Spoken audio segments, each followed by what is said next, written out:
What's up, guys? Welcome to my channel. My name is GC, or some call me Glor. So today, to introduce myself, I thought I would do a mukbang. I've got some different types of tacos here with different shells. But before we get into this video, make sure you like, make sure you comment, make sure you subscribe, make sure you tell a friend to tell a friend to tell a friend that GC has got a channel on YouTube. Whee! But what you saying, what you saying, what you saying? Let's get it, let's get it, let's get it. What you saying, what you saying, what you saying? Let's get it, let's get it, let's get it. Right, without further ado, I am hungry. I literally haven't eaten today because I wanted to save my appetite for this video. So what I'm going to be doing today, guys, I'm going to actually be eating, and then I'm going to be talking a bit about myself, introducing myself, telling you a little bit about me, and then just having a bit of a conversation. We'll get a bit of a flow going and we'll just go with the flow and go from there. So I've got 5 tacos. I've got 5 different tacos here. I've got 5 different types of shells here on these tacos. And then, so here we've got 2 corn shells. So these are suitable for vegans. We've got another corn shell here, but it's a hard shell, a taco shell. Then we've got 2 usual wheat soft shells. And then I've got some rice here. Some jollof rice. Let me show it to you. This thing is hot, so let me not touch it like that. Let me see. Can you see that? Can you see it? Can you see it? It is called jollofi. Jollof. And everything here was made here except for the rice. My mum made the rice. God bless her soul. But yeah, we're gonna get straight into it. I'm really hungry, so I'm just gonna start eating, and then we're just gonna get into it. Just gonna talk, have a bit of a conversation, and just go from there. And I do have a drink here, actually. I usually just drink water, but this is a, what is this? This is a lean, 40% lower sugar, watermelon and raspberry smoothie. But yeah, so cheers. I'm not really a big fan of watermelon in drinks, but I do love watermelon. So where am I gonna start? I'm actually gonna start with one of these smaller ones. There's, actually no, let's dig straight in. There's turkey mince in here. Look at that bad boy. Look at that bad boy. So, I'm gonna take a few bites and then we'll get into a discussion. Look at that. Spicy. It's got turkey mince in it, cheese, sour cream, avocado, or guacamole, should I say, and then tomato. And then within the turkey mince is a lot of mixed veg, so peppers, scotch bonnets, onion, mushrooms. But this right here, golden. My name's Glor, like I said, or GC. Most people call me GC.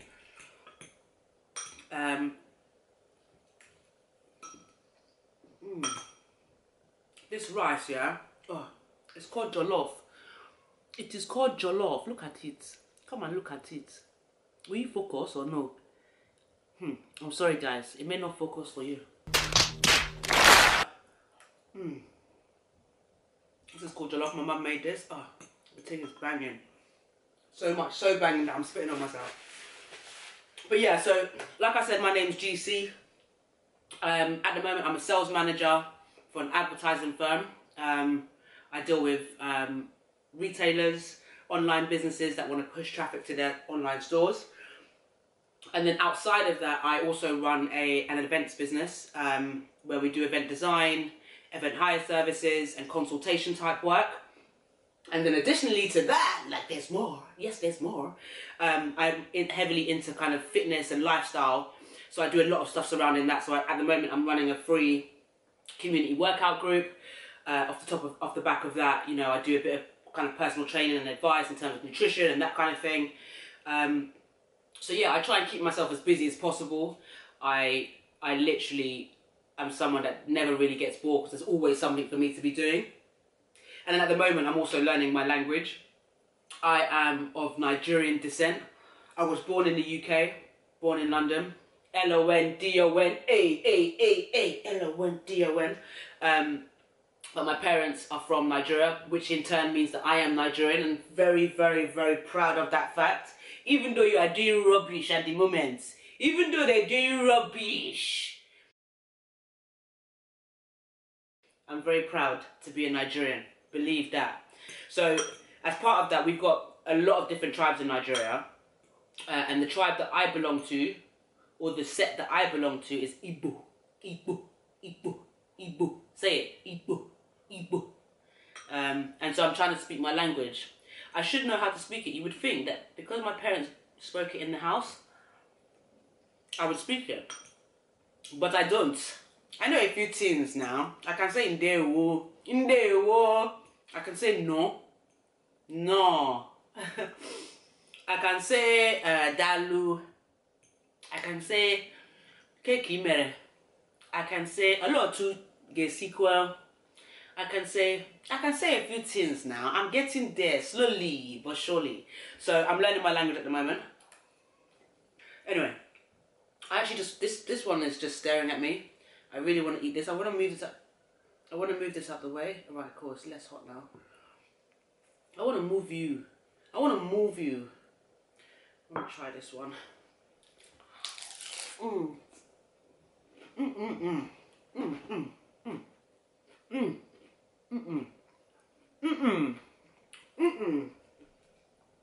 You'll notice that when I eat, if the food is touching me in a special place, there are noises that I make that I cannot explain. Please, Sha, forgive me. So that's what I do for a living. I do a lot of things. I try and keep myself very, very, very busy. Believe it or not, actually growing up, I wanted to be a musician or a footballer. Anyone who knows me knows I was a baller, yo. I was a baller. I'm talking about soccer for those of you that may not know what that means. But the real name for it is actually football. Let's be honest. Let's be honest. So it's a foot, and you keep the ball. So football makes the most sense. Anyway, so yeah, I used to want to be a footballer. I was gonna be the first woman to be in an all-males team. That was my goal. That's how sick I thought I was. I was actually sick. I'm not gonna lie. Like, you get me? I can't. Listen. I can't lie. I'm not going to tell you what team I support. They don't deserve it. But I used to be a baller. I used to be really heavily into music. I used to love music. I used to write. I still write. Sing. I still sing, but it's not like then when I was performing. I was performing all over the UK. I was performing everywhere. And I was in a group. I was in a band. I feel like my eyelashes are falling off. No, they're not. I was in a band with a girl in college times, and then we went off to uni, and then I was more serious than she was about it, so I just ended up being solo. Then I came across this guy that played instruments, and he was just amazing, and we gelled, and we literally just performed up and down the country like while I was in uni.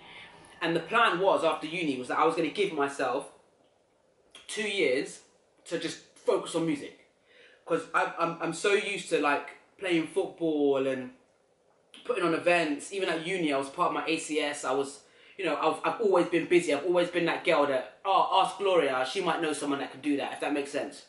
So I was gonna just focus on music. Let me put this down. I'm just waving it in your face like you can have some. Do you want some? So I was really heavily into music. So for me, the idea was for me to come out of university, and I was going to give myself 2 years to just focus on music. Nothing else, just music. I'm thinking of it now. I don't actually know why that plan effectively changed. I think, oh my gosh, sauce. Oh shit. That was rude. Mate, sorry, wait 1 second, mate. So I don't know why my plan changed, so to speak, but I think after uni I kind of just felt like I needed to get a job. I felt like I needed to help out. Obviously, my parents supported me for most of uni. And as much as, yes, I had jobs here and there, they were the bulk of my support system in that respect. So I think I felt a bit scared to go to my parents to be like, by the way, do you mind just paying for my dream a little bit for another 2 years? And you know, as an African in an African home, I don't know if I would have got one back slap. So I don't know the reason. So I ended up going into work. My first job straight out of uni. Why? Let's just say it only lasted 3 months. Let's just say that. We'll say that and we'll leave it at that. Maybe that can be a story time for another time, but let's leave it there. Trust me, let's leave it there. But yeah, I ended up where I am now. And to be honest, I am extremely happy. I'm building my businesses, I'm building my brand, I'm working for a corporation. Everything I do, I enjoy. I don't do anything that I don't enjoy. If I'm unhappy in a situation, I take myself out of that situation. I'm just one of those people that I'm never going to be stuck in a position that keeps me unhappy. If I'm unhappy, I'll look at myself in the mirror and say, gee, what's it going to take to be happy? Leave. I left yesterday, mate. So, and I don't care about the P. I don't care about the money. I don't care about all that jargon, because money to me is frivolous, you know? Money is something that's been determined by our society to classify different people in different ways. And I don't buy that shit, do you get it? So that's why even when it comes to bills, even if it comes to all that kind of stuff, I don't put myself under pressure to pay stuff on time. Yes, I've got the P, or even if I don't, whatever, I'm not that kind of person that will just be running away from the bailiffs. Why are you running? You know, I learned the hard way, but I'm not the kind of person that'll be running away from the bailiffs or da-da-da-da-da. I will call the company and be like, bro, I'll pay you in 2 weeks' time. Well, I won't say bro, but I'll be like, I'll pay you in 2 weeks' time, this is the situation, even if I have the money, because it proves to me that what they're going to come and do. What are you going to do? You're going to arrest me if you don't pay my bill? I don't think so. I'm not in the US of A, thank God. So, shit ain't going to happen. So, I'm good with it. I'm lit.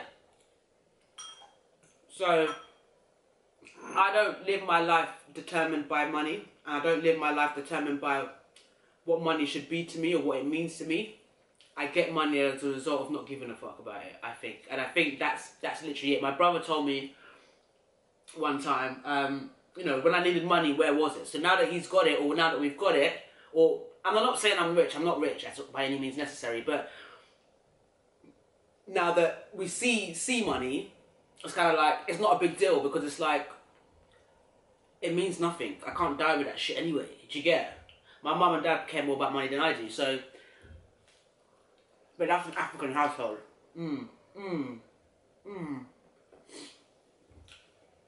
Wow. So this is a corn shell. This one's, the smaller ones are corn shells.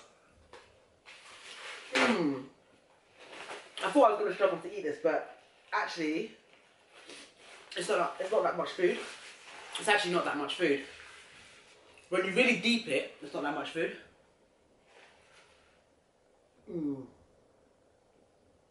What I really want is water. But I'm not going to get up again because I can't be asked. I'll wait until after. Patience is key. I wasn't sure if I was going to have time to tell a little story, but I've got 2 tacos left and some rice still, so why not?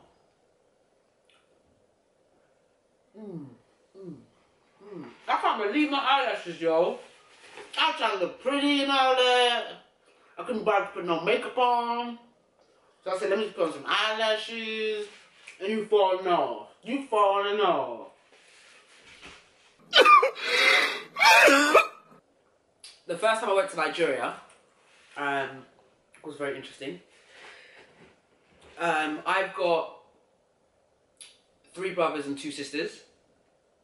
And at the time when I first went to Nigeria, there was only 4 of us. So there was 2 girls, 2 boys, me and my sister, my brother and my sister. And numero uno in my family. I'm the second oldest. I've got a sister above me, 2 brothers below me, then a sister and then a brother. But anyway, the first time I went to Nigeria, I was probably around, I would say between 13 and 14. 13 and 14. And at that time, no, I had to be younger than that. I would have been in maybe 12, 13. Okay, so let's just say between 11 and 13 was the first time I went. So before we went to Nigeria, it wasn't something that I was really excited about, because obviously growing up in the UK, being born here, my impression of Africa as a whole was big bellies and flies around your eyes, you know? Yes, my mum and my dad used to talk about how amazing it was, but all I saw on TV about Africa was flies and big bellies. So I was like, oh, I ain't really too chuffed about this one. But yeah, we ended up going there. When we got to Lagos, I'm going to be honest with you, I was so surprised that there was buildings.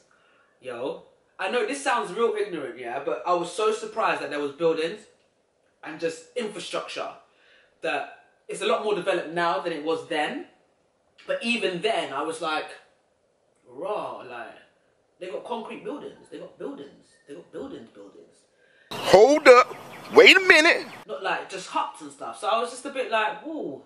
My impression of it was just wrong. You get? My impression of it was just wrong. We got to the village, not to the village, to the town. We're driving through, and I kid you not, I was literally like, oh, every time we stopped, I was praying, please, don't let this be this place. Please don't let it be the place. Please don't let it be the place. And then we finally got to this place, and I was praying hard, please don't let this be this place. And it turns out that place was my grandma's place. And I was like, oh no, is this where I'm going to stay? The good thing about it was, being in the UK, I haven't grown up with a lot of family around me other than my direct family, like my sisters, my brothers. That's why my friends, I consider them like family to me, because they are. They've earned that. But I didn't grow up with, you know, being like, oh, I'm going to my cousin's house, or I'm going to my auntie's house. I didn't grow up like that because I didn't have that. So the good thing about going there was that to see all these people that were my first cousins, my aunties, my uncles, my second cousins, I was like, whoa, like I've got a big family. But yeah, the first time we went, it just proved to me that actually, that's the first time I realised that, okay, not everything you see is as it is. And from there onwards, I remember just, whenever someone would tell me something, I'd be like, oh, it's not true. And I'd go and research it myself until I found a solution that I thought was true. Because of that, because I was so scared of going to Nigeria that I was like, for it to be the way it was, even the village, even down to the village, like the village, yes, it's basic, but it's amazing. Like there's the fresh fruit, the people, the markets. There's a lot of things to, not a lot of things to do, but there's a community spirit there where everybody kind of knows each other. Like there's so much things that are around. There's so much culture that's around, like beautiful colours, that I was really surprised. So for me, when I go to Nigeria, I actually really enjoy the village. Like I really enjoy the village. But the first time we went there, when I was that age, from that time onwards, every year my parents would basically send us to Nigeria for the summer holidays, for 4 to 6 weeks, sometimes 3 weeks. But we just used to think, they used to dump us there. That's what it felt like. They used to dump us there with all these strangers and then bounce. But luckily, we had each other. Do you know what I mean? We fought like cat and dogs, and we either got on really well, we fought like cat and dogs. With my brother and sisters growing up, there was no middle ground. It was either we loved each other very much, or it was like, but. So, it was nice to have siblings there. One time, I thought they weren't coming back for me, but I was like, yo, like, where are these people, yo? They just dumped us here with my grandma. Didn't have no pee, but obviously they must have given like our family pee to look after us and stuff. We never went without anything, but it was just such a strange feeling just to not know these people and only know them really once a year, and then you just drop us there, like, and then just be like, Bye. But yeah, that really showed me that don't judge a book by its cover. No, not even don't judge a book by its cover. Don't take what what is said to be fact always. Always do your due diligence. Always do yourself justice and do the research. Because making those kind of assumptions based on just one image of Oxfam or the charities that they, you know, the charities that they organised to have aid in Africa, that built my perception of what Nigeria was, and it was completely incorrect.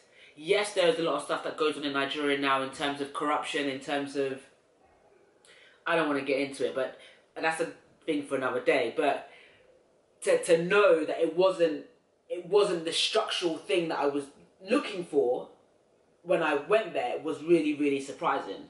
So, and I go there, even as an adult, I've been to Nigeria by myself, I'd move around in Nigeria by myself, and that's why I want to speak the language. Because I'm there, not all the time, I want to be there more, but I'm there enough for me to need to know my language. The only thing is about in Nigeria is that there are so many different languages, so really when I learn Igbo, it doesn't mean that everybody will be able to understand me, because there's so many different tribes and different languages. There's Yoruba, there's Hausa, there's Ibibio, there's so much. And even within Igbos, they have their own dialects. So Anambra dialect will be different to Abia dialect and Imo dialect, you know? So, which I think also creates the problem that we have in Nigeria. There's too much tribalism, there's too much separation, there's not enough togetherness. And I think if we had a language that represented us as a people, like Nigerian, I speak Nigerian, but then in your different tribes and your different areas you have your other language, your secondary language, I think it would make it a lot easier for everybody to be able to connect and see each other as one. That probably just about concludes my video. I'm nearly done. I actually am going to finish this. But I'm really happy that you tuned in. Like, subscribe and comment. I'll be back with more videos. I've got some bangers on the way, trust me. My name is GC, guys. Welcome to my channel. Welcome to my very first video. What you saying? What you saying? What you saying? Let's get it. Let's get it. Let's get it. What you saying? What you saying? What you saying? Let's get it. Let's get it. Let's get it.